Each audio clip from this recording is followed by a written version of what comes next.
new faces. I hope some people are joining us for the first time. My name is Tess Jones. I'm the Associate Director here at the Center and the Director of the Arts and Humanities and Healthcare Program here at the Fulgenetti Center for Bioethics and Humanities. I always kick off with some announcements, and today is no exception. I want to begin by inviting your submissions to the Human Touch 2016. We are now looking for prose, poetry, photography, graphic art, and for the first time we've added music and video. So if you are interested, pick up a flyer. We would love to review your work. We would love to publish your work in the upcoming 2016 edition of the Human Touch.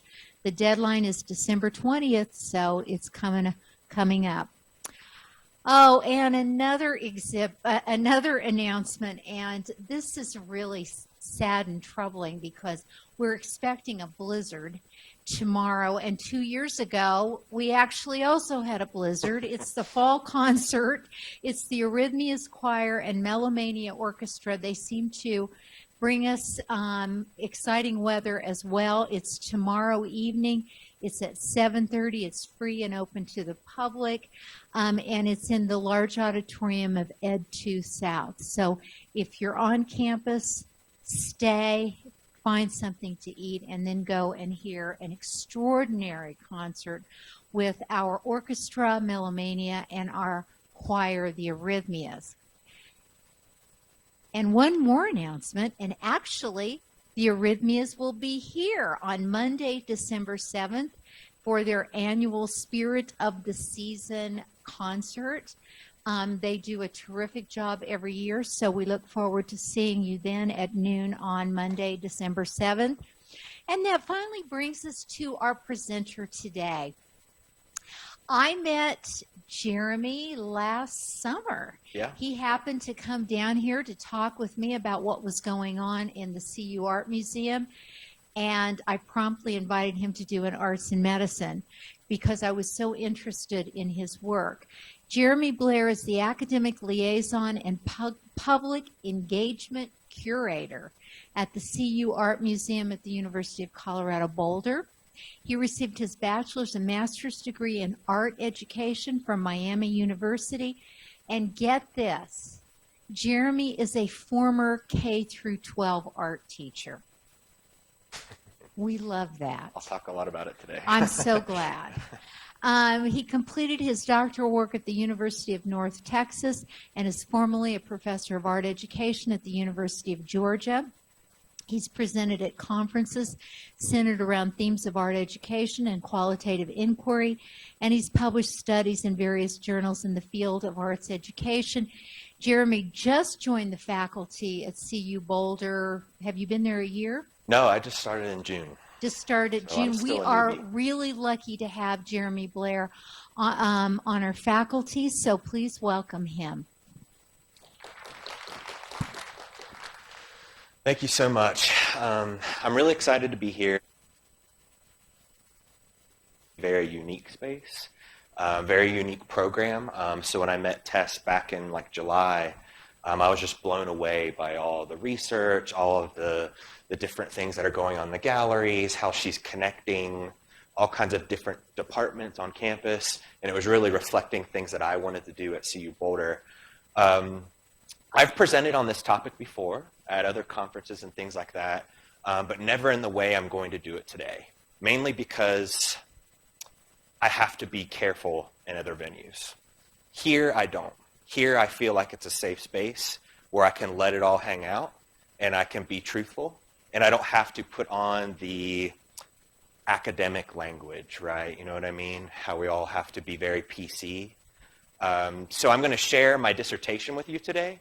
But I'm going to share it in a way I've never shared in public before. I've actually never even shared this with my parents before, so it's going to be challenging for me. So if I have a little rough patch, just ride it with me. I will be sharing quite a bit of text, but about halfway through, I'm going to show animations, videos, pictures. So if it's getting a little text heavy, just know it will come. okay? So let's go here. So I want to start a little bit with my personal background. So Tess talked about all that academic stuff that doesn't really matter that much. All the stuff that's underneath the skin is really what I want to talk about today. So I'm actually going to read you the prologue from my dissertation. So this will be the foundation of my K through 12 practice and my higher ed practice and my dissertation. I was diagnosed with bipolar disorder when I was 19 years old. I aggressively pursued years of psychotherapy, electroshock therapy, and psychiatric medications to reassemble my broken life. Many relationships ended and rumors spread as I gained 100 pounds within a year and lost the trust of my family, friends, and self. A year earlier, I was happy and I was beautiful. I was a senior in high school, but a sudden shift in my brain chemistry that year turned my last few months of school into a confusing, chaotic period filled with emotional traumas, uncontrollable weeping, delusions of grandeur, and fear. After high school graduation, I quickly ballooned up to 260 pounds due to taking Depakote, a drug to control seizures and stabilize my mood. The weight gain caused stretch marks that wrapped around my stomach, my love handles, and my upper arms, and a lack of sleep painted deep blue circles around my eyes. The physical changes led me to covering up all the mirrors in my parents' house with brown packing paper, and I was avoiding friends and family who are once the foundation of my life. As overwhelming as the physical changes were, they were at least tangible. Unlike the avalanche of emotions that submerged my days in irrational hopelessness and erratic fits of crying and self-loathing, I would grab the fat rolls that hung over my belt line and scream as I dug my nails into my flesh.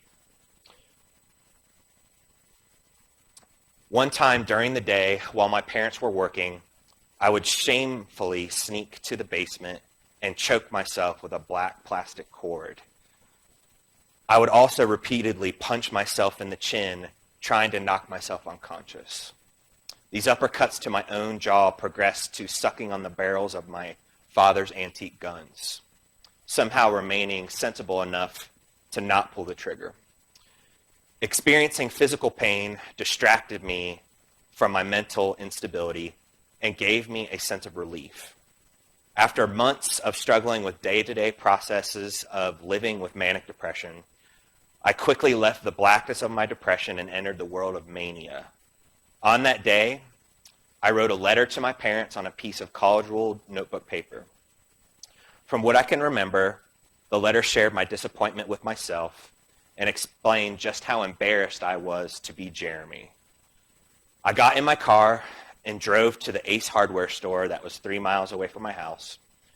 I walked in feeling clear and poised and purchased 2 pounds of rat poison. I read the label while sitting in my car and discovered that animals that ingest this product will most likely die from internal bleeding. I buckled up and drove to my favorite park, Harbin Park in Fairfield, Ohio. I parked in a familiar lot near a spot where I had created many memories. I did not realize it at the time, but parking in that exact spot led to deep reflection and much needed change for me. I opened the box of poison and rubbed the green pellets between my fingers, and then grabbed a handful and stuffed them in my face. I cried and screamed and prayed as I ate the entire box. Memories of my past life emerged through the hour-long feast.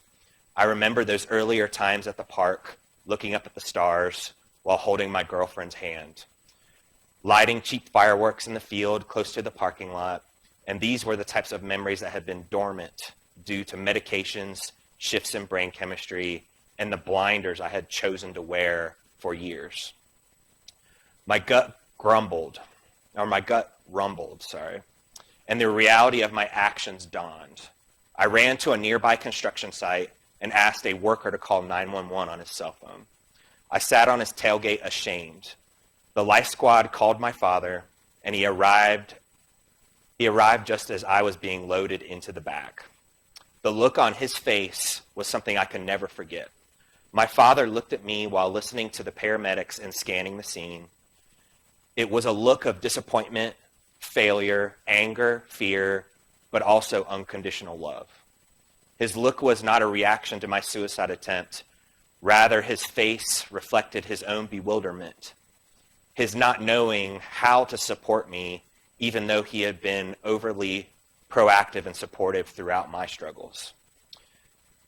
As the hospital nurses pumped my stomach, my father stood by my side, holding my hand the entire time, displaying his faith in my ability to overcome. My father's specific moments of support on that day became just as important to my recovery as the therapy, the medication, and all the years of different types of treatment. The incident at the park was sadly one of many life events between 2001 and 2004 that were similar. But today, the physical and mental weight is gone, and the scars from my stretch marks map my journeys, revealing a new culture of self. It is difficult to relive these moments of struggle and self-abuse, but revisiting them with purpose has been important to my growth as an educator. Becoming a visual arts educator after many episodes of mania and depression has helped me to contextualize that pain and hardship into learning and appreciation. The field of art education and the methodologies and practices that exist within its umbrella most often embrace strife and hardship and provide a way to either escape or to embrace those experiences through making, investigating, and experiencing. So that is the foundation. So 17 and 19 years old, that was going on in my life over and over. All kinds of incidents like that. I started to use my career to escape from all of that. I call it garbage. Sometimes I look at it in a brighter light. But I started to escape that through academics. So that's why I'm so young and have got the 3 degrees already, and I'm trying to do all this stuff, is because I've been motivated by all of that. So the big question for me is, why am I here today? So I want to share my arts-based dissertation research, or at least a little bit of it, a concentration of it, which was inspired by all of my struggles with mental illness. As a doctoral student at the University of North Texas, I got to teach a couple different classes. And in one of those classes, I actually developed a method of inquiry called animated auto-ethnography. So I'll explain what animated auto-ethnography is, because it's kind of a mouthful. And that kind of discovery of that method led to my entire dissertation. And what my dissertation is, for the most part, is a collection of animations that my students and myself have made in reaction to each other. And those animations actually explore and investigate self, life moments, personal struggles, and other things similar to that. So what is auto-ethnography? When I go to conferences, it's either people are like worshiping this method or they've never heard of it. So basically what it is a merger between autobiography and ethnography. So to put it in layman's terms, an autobiography would be, I was born in Virginia, and I was born into a military family. And we moved around quite a bit when I was young. That's the beginning of my autobiography. Pretty simple. If I'm going to do an autoethnography, which would involve the study of my personal culture, it would go, because I was born into a military family and because we moved around a lot, how has that affected who I am today?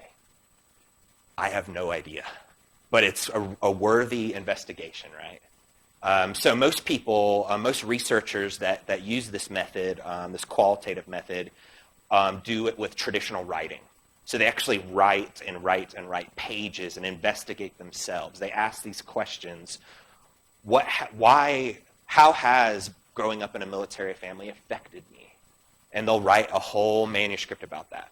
Instead of writing it, I ask my students to create animations instead. So what is stop motion animation? So there's lots of different types of animation. I chose stop motion animation because of my background as a visual arts teacher. So one of the best mediums instead of paint or drawing was animation. I taught in inner city schools, and inner city students needed that extra layer of engagement, and animation could provide that. So if you're not familiar with animation, this is Gumby. Has everybody heard of Gumby? Raise your hand for me. One of my favorites of all time. Basically, the way it works is Gumby is a piece of clay. They move the clay slightly, like fractions of an inch, then they take a picture.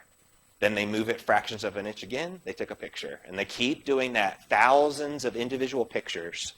And then when you play those individual pictures in a row, it looks like natural motion, if you have enough frames in there. So my students, instead of writing long stories about who they are using this method, they're creating an animation instead. So why animation? So I mentioned the K through 12 connection is a big one. Other reasons are animation is this frame for frame process. So I'm going to set up my little scene. I'm going to take a picture. Then I'm going to step back, look at everything, change some things, and then take another picture. So an art form like painting is usually pretty free flow, but animation makes you stop at every single frame, every split second. I'm stopping and I'm reevaluating. So when I'm doing self-reflection and I'm trying to investigate moments in my life, literally for every second of video, I'm stopping over 20 times to think about what I'm doing. And you don't do that with drawing. You don't do that with sculpture. It's very unique to animation. That repetition actually becomes kind of a trance state for me, at least. So I'll move an object, take a picture, move an object, take a picture, move an object, take a picture. And my brain kind of goes into this, like, I don't know, this weird level where I'm just rolling with it. And I can think differently than if I'm fully concentrating on something. Also, animation seems to naturally really breathe life into stories, into narrative. That's why all the big famous cartoons that we grew up on are animated. You know, it's easy to put a story in animation. Also, my students are using 21st century technologies. So iPads, digital cameras, computers, and my students love using those. Definitely lots of performance in animation. So you'll see, I'll show you a couple student animations and I'll show you one that I made. And you'll see this performance coming out of people that they would have never done in real life. So they get to just be an alter ego and perform.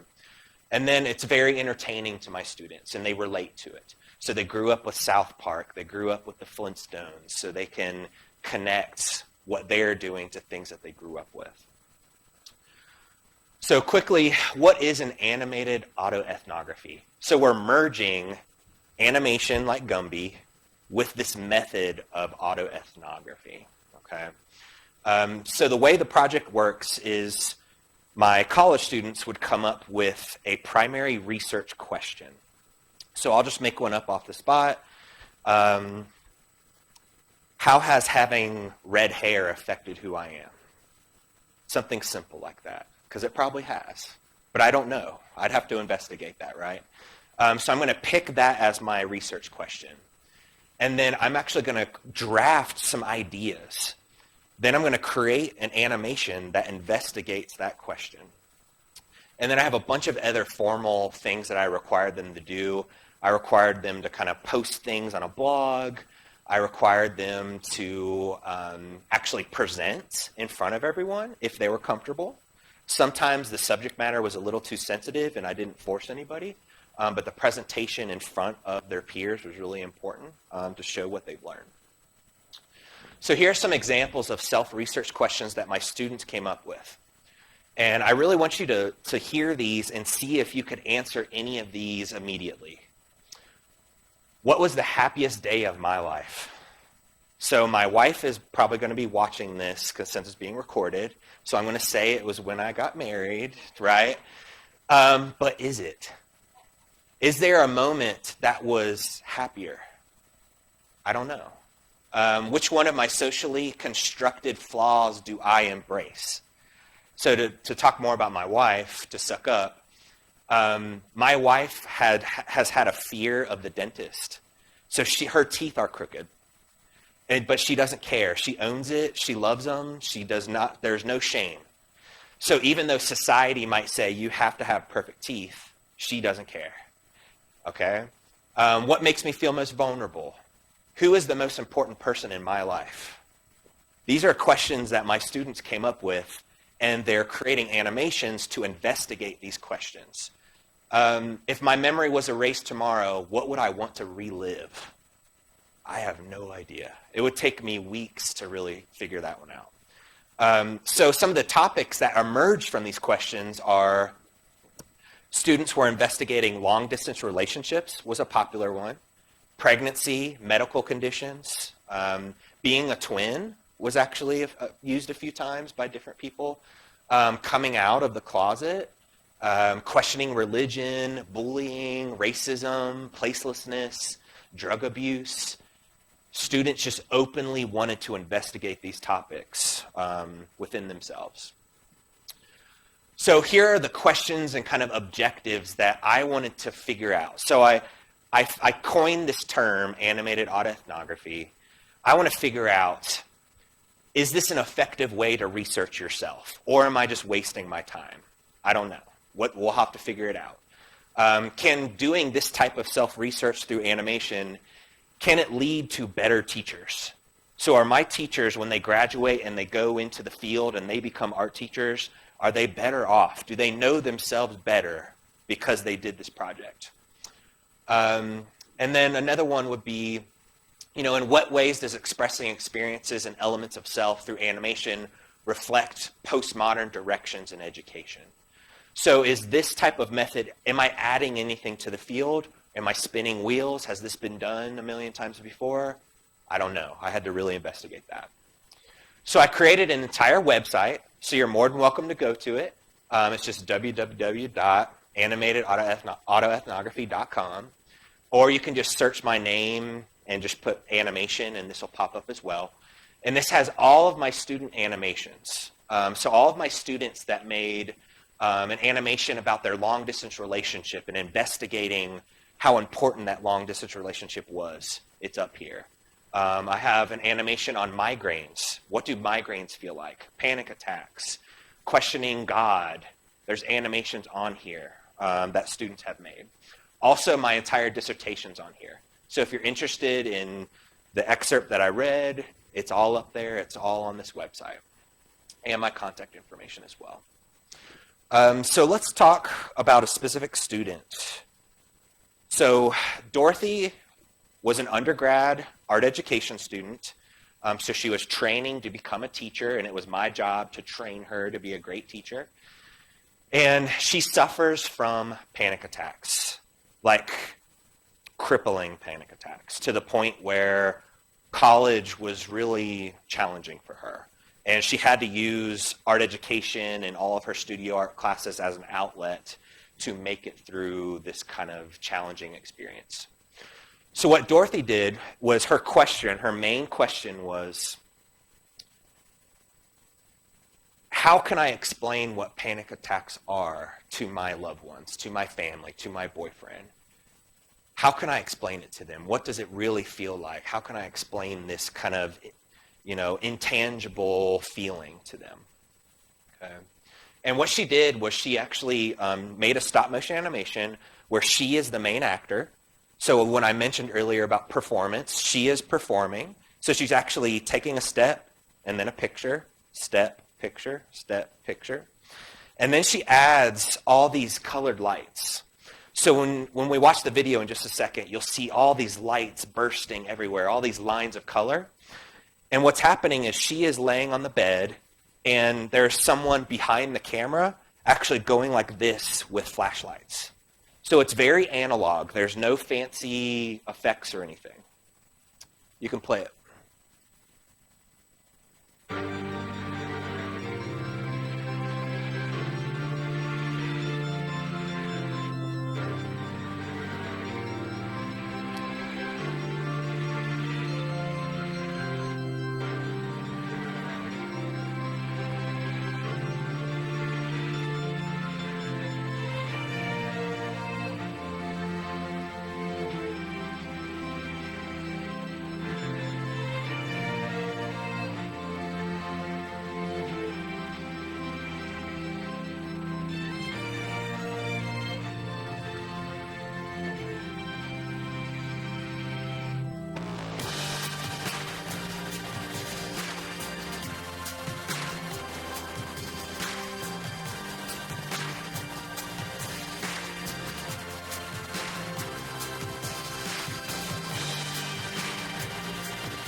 And that's the last frame of the video.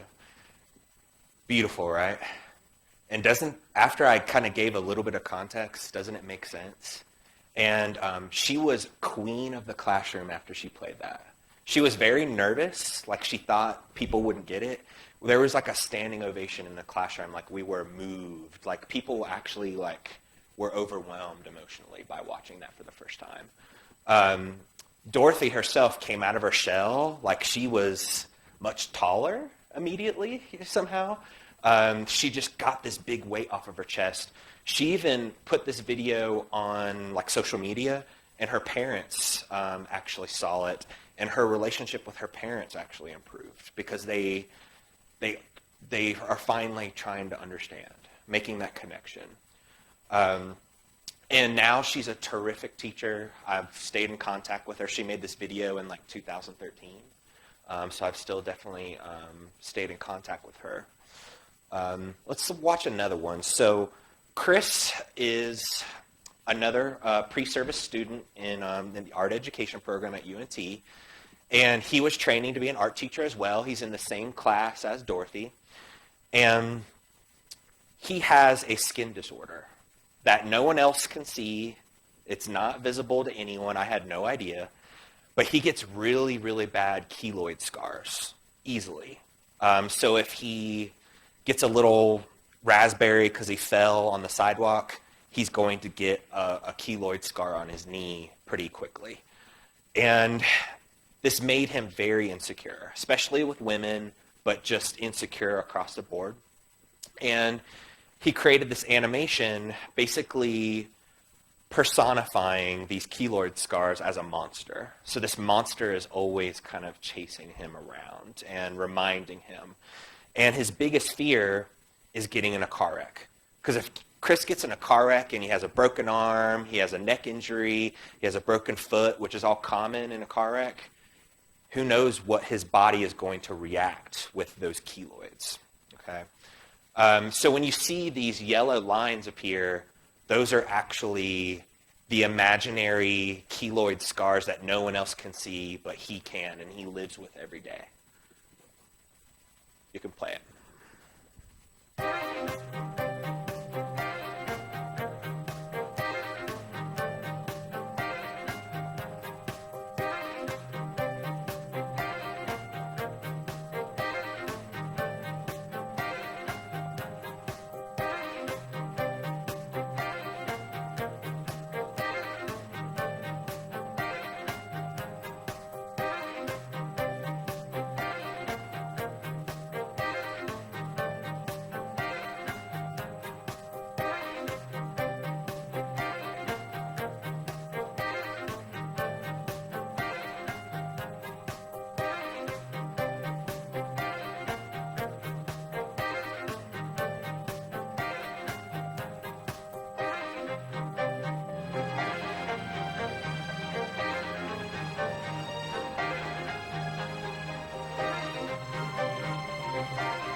So you can see Chris,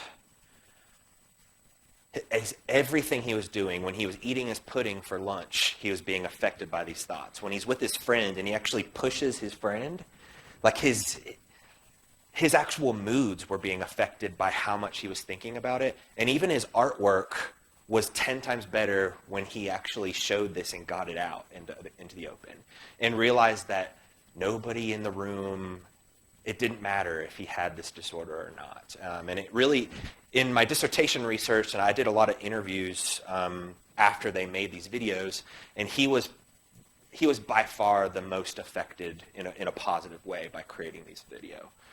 He felt like the huge weight was off his chest, and he's a full-time educator now. I even think he's getting married. So we go from I'm rejecting the opposite sex because I'm too ashamed of what might happen to me, to he's a professional educator and he's getting married. He's really matured. And then if you didn't notice the paper bag mounds, that was the monster that represents the keloids. Okay. And his question when he first started, his first research question for the Auto-Ethnography was, how has having this disease affected his life? Which he didn't really, he inferred, but he didn't really know until he made the actual animation how bad it was. And then he could actually reflect back and actually adjust what he was doing in his life because he had put it out there. So if you go to the website, there's dozens more. I'm just going to show 2 today because of time constraints. But these are some of the observations and discoveries that I made as the teacher and the researcher during this project. It was very obvious that stop motion animation was very compelling to these future art teachers. They really wanted to use these type of techniques in their classroom. They responded really well to it. They were really intuitive with the method as well. Students voiced that they were really interested in learning more, but most of them had never even made an animation before. So with Dorothy, with all the lights and exploring her panic attacks, she had never made an animation before. So that's why I'm even more dumbfounded by how beautiful it is. Students definitely gained a lot of voice in their interpretations and their experiences. They even made comments to me that in their other classes, they never get to investigate self. And I think that's such an important part to this building and to my practice as well, is figuring out how we tick, how we interpret ourselves is so important through the arts. The presentations were the #1 thing that I observed, that getting in front of their peers and saying, this is me, this is what I investigated, this is what I discovered about myself, and I hope you accept me. Man, that was like standing on the edge of the cliff and just jumping off, right? They weren't all that intense. Some were a lot more tame, but a lot of them did push the boundaries of where they wanted to go and what they wanted to research. So that classroom community played such a huge role in supporting. So it was so supportive. Students would openly weep watching their peers' videos. I was blown away. I was just like taking furious notes while people were like crying in my classroom. And then I'm also like, am I supposed to do something? Like, I'm the teacher, I'm supposed to be in charge. Should I be stopping this? And I kind of just let it roll. And then this is probably the biggest discovery, is that students, by doing this, very soon realized that art and personal experience is data. And that's something that in higher ed we're getting closer to. But what I experience in my everyday life is data now. And 20 years ago, it wasn't. So especially in arts education, we're big advocates for that. And I now rely on their experiences and other people's experiences to contextualize my own. So when I'm thinking about my bipolar disorder and the issues that I've struggled with, I think about my students and I connect what they did back to my life, and they really inspire me. And the last observation and discovery that I made is that I needed to make my own videos. So I'm watching dozens of students make these powerful videos, and I just keep sitting back and feeling bad about myself that I'm not becoming the model. I want to show them as well that I can do this project. So my dissertation went from studying 5 different students' animations and really heavily analyzing those, to having 5 student animations, but me also creating 5 animations that react and complement their animations. So half of my dissertation is student animations, and the other half are the ones that I created. And those are also on the website as well. So this is my response. So when I say researchers' response to AA, basically that means my response to the animated Auto-Ethnography project. What I did is I took that moment from the prologue that I read at the beginning, where I had the suicide attempt and my father had that conflicting look, the unconditional love with the disappointment, and it was just I'll never forget what his face looked like in that moment. And I kept thinking, instead of making an animation about this weird, horrific event, what if I made an animation about my dad's look, about my dad's commitment to me instead? So my dissertation, so my question was for this animation was, how has mine and my dad's relationship changed because of my struggles? And I had no idea what that answer would be. So I'm going to read you another excerpt from my dissertation. So the animation that I made was called The Day I Held His Hand, mainly because while I was getting my stomach pumps that day, my dad held my hand the entire time, and that's why I titled it that. So this is from my dissertation as well. As a teenager, I thought I had a mediocre relationship with my father. I treated him more like a coach than a dad. My fear of disappointing my father and of imperfection led me to treat my role as a son like a sports practice. I would do whatever task he requested, saying yes, sir, and no, sir, and only speaking when spoken to at times. My father did not create this culture. I did, because treating relationships as tasks was easier than acknowledging them as the complex, ever-changing, emotionally complicated things that they are. So remember, I'm going through all this deep depression. I'm going through this mania. I cannot handle common relationships. I can't even handle that at this point. I needed my relationships to be simple and straightforward. I had no room for social complexities due to the emotional baggage I was carrying. Today, my father and I have a very close relationship, and we'll talk about anything and everything. And I mean anything. It could be sex. It could be anything. Okay? Things that were never on the table before, we talk about it now. But there was one specific moment that changed our relationship from one of player/coach dynamic to one based on empathy, compassion, and love. And I chose to center my animated auto-ethnography on that particular event.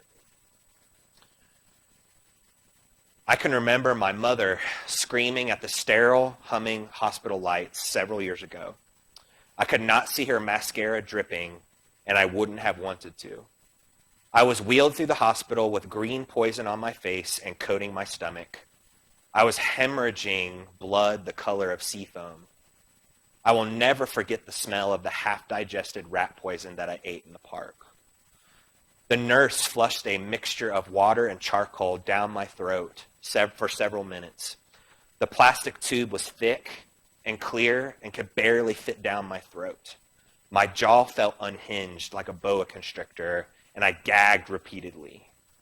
The tube triggered a slew of biological avalanches: snot, spit, vomit, bile, tears, piss, and blood.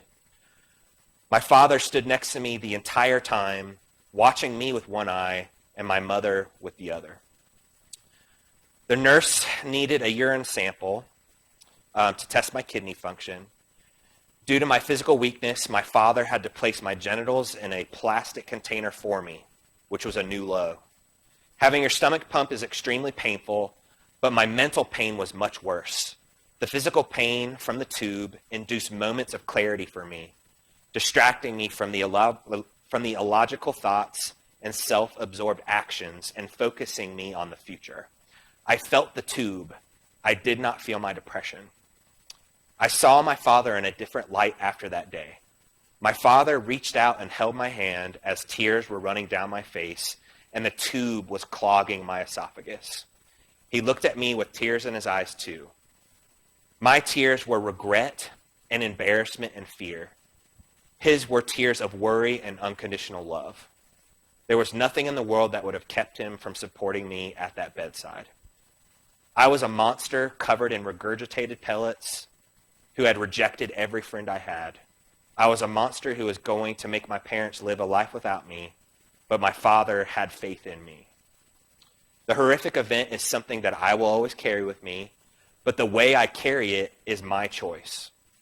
I used to view my suicide attempt as a complete shame and embarrassment, but after years of reflection and projects like this, I have realized that it bonded me and my father forever. I may never understand unconditional love, but I have experienced it in a way most people never will. I love my father and respect him more than anyone in the world, not because he was a great coach or because he is my dad, but because he could see past the monster to the person that was trapped inside for so long. What a beautiful person that he is. My father was there to love me when I could not love myself. I did not realize this until I created my animation, which I'll show you in just a second. He was there to absorb my fear. He was there to add clarity, and he was there to bring focus back to love and away from fear and loathing and apathy. My monster eventually served an enlightening purpose for me. You can play it.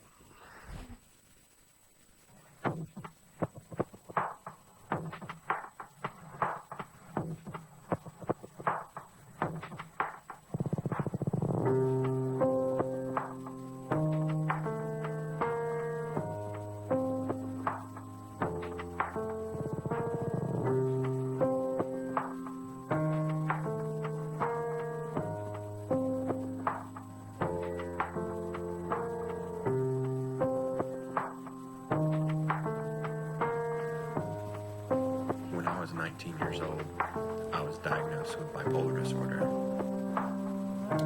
and went through several rounds of electroshock therapy for severe depression. Later that year, I tried to take my own life.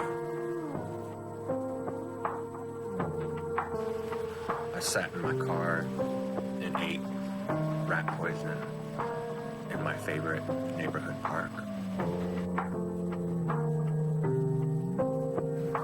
About an hour later, I was being wheeled into the emergency room with my mother screaming in the background.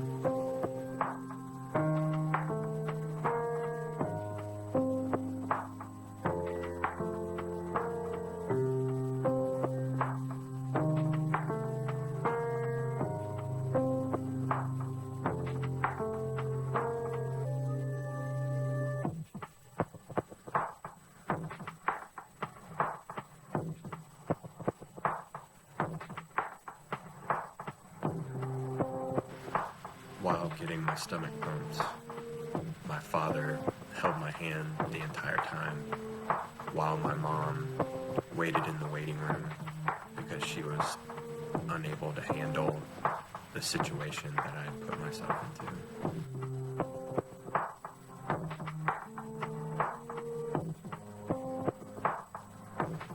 My father was there to hold my hand and to love me when I was completely unable to love myself. My suicide attempt has helped me to comprehend my father's unconditional love for me.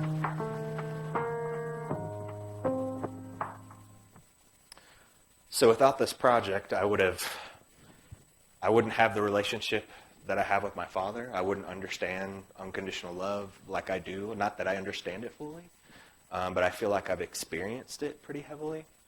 And my entire dissertation, this is woven through it. So I'm really trying to transcend or try to merge academics and life together, and really try to learn more about myself through my career. And that's something that I was rejecting when I was a K through 12 teacher. I would never talk about my experiences. I would never talk about all the baggage. And that's why I went to grad school, was to figure out how to use my baggage to make myself a better person. So here's another example of, I tried to take this same idea, this auto-ethnography, to the next level. So instead of doing animation, I started teaching video game design the next year. And everybody's seen Pong, right? The paddles with the little ball that go back and forth, Pong. So my student, who was a middle school student at the time, I asked him, who's the most important person in your life? And instead of saying his mom or his dad, he said his sisters. And he created this video game to illustrate that, just like I did with my animation. So his two sisters are the paddles that go back and forth like this. His head is the ball. And his sisters were the most impactful people in his life because they bullied him relentlessly. And it was actually like an issue that the school had to kind of investigate. And as the ball bounces, his head bounces, the actual windows in the house crack. So I'm constantly experimenting. How do I take these great strides that I learned with this animation and auto-ethnography combination, and how do I keep pushing it with new audiences? And this was an article that was published in School Arts Magazine on this project. So this is my final slide. So my final frames are stop motion animation can definitely be utilized as a vehicle for research. And I wasn't convinced of that earlier. I think it can really open up your perspectives and your conceptions of self. I am a totally different person because I made that animation about my father. Auto-ethnographic exploration can generate fear and doubt and pain and exposure, but we have to figure out if your audience is ready for that, and some of my students weren't. Stop motion can be chaotic and complex. It can be very open-ended, but it can really go into these vulnerable discovery, even a spectacle at times, especially with Dorothy's lights that she made. Stop motion animation forces the artist to disassemble the self and actually dissect narrative. So I never in my life knew that my dad holding my hand was so important. Never. I just knew that we had a weird relationship before, and then after all the baggage was kind of done, we had a great relationship, and I didn't know why. So I needed to dissect and chop up that narrative into 1,000 pieces to realize it wasn't about the pellets. It wasn't about my depression. It was about him. And then lastly, auto-ethnography has the capacity to provoke people to broaden their horizons, to reflect critically on experiences, and to enter empathically into the lives of others. I mean, I was literally welling up all the time watching my students present their videos. And they can actively participate in a dialogue regarding social implications of the encountered. So this dialogue that we had in class because of these videos was incredible. And it's all documented in my dissertation. So I think we have a couple minutes for questions if you guys have any. Yeah? Fred, would you talk into the microphone, please? I have a couple of questions that just need a short answer. Sure. And it may look like it's irrelevant, but how long was your dad in the military? 6 years. And what branch was he in? The Navy. And what was his role? He was a boiler tech. Okay. And your school, while he was in the Navy, was... So I was in regular public schools. Yeah. The regular public schools in the area with all the other civilian kids? Yes. Yes, civilians. Okay. Do you have SIBs? No. And your mom, what was her mental state before and after this episode? Hers was, I think, a facade of complete strength, but behind it was a lot of reaching out. And then afterwards, it was just glee that she could see that I was getting better. But there was a lot of desperation in between because they were very proactive. They were going to all kinds of meetings, but nothing was really working with medications or anything. I kept slipping. So I think my next animation might be about her. Thanks very much. Oh, yeah. Fascinating Thank you. presentation.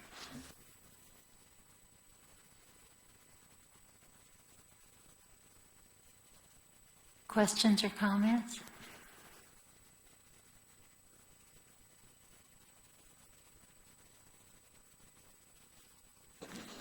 I only have a comment to thank you for this. It's a fascinating presentation to me. I'm a psychiatrist and a psychoanalyst, and I couldn't help but be moved and be thinking constantly about the parallels in the work that we do, but also think about the limits of my work, the limits of words.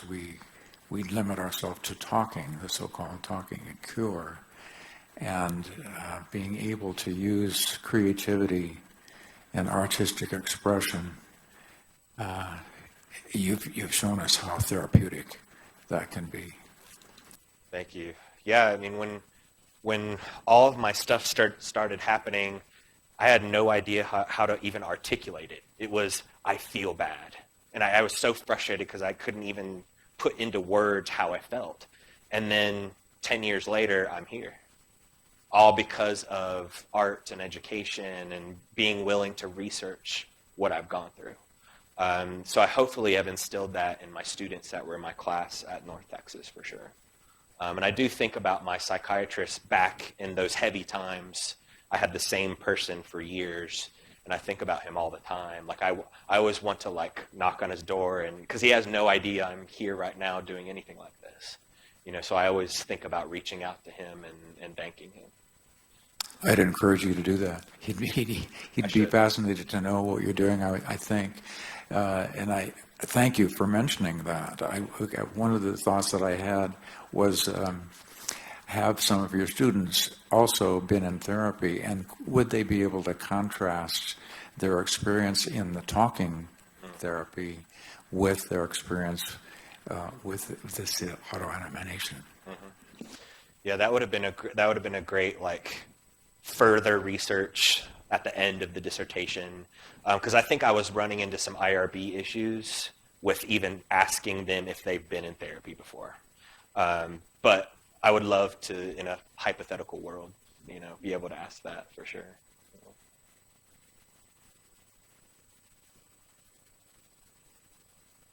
Other questions or comments? Well, Jeremy, you not only educated us today about auto-ethnography, animated auto-ethnography, but you really honored us by telling us your story. Yeah. And I want to echo Fred's thank you. Thank you for coming. Thank you for bringing this to us today. Oh, you're welcome. It was my pleasure. Thank you. Thank you.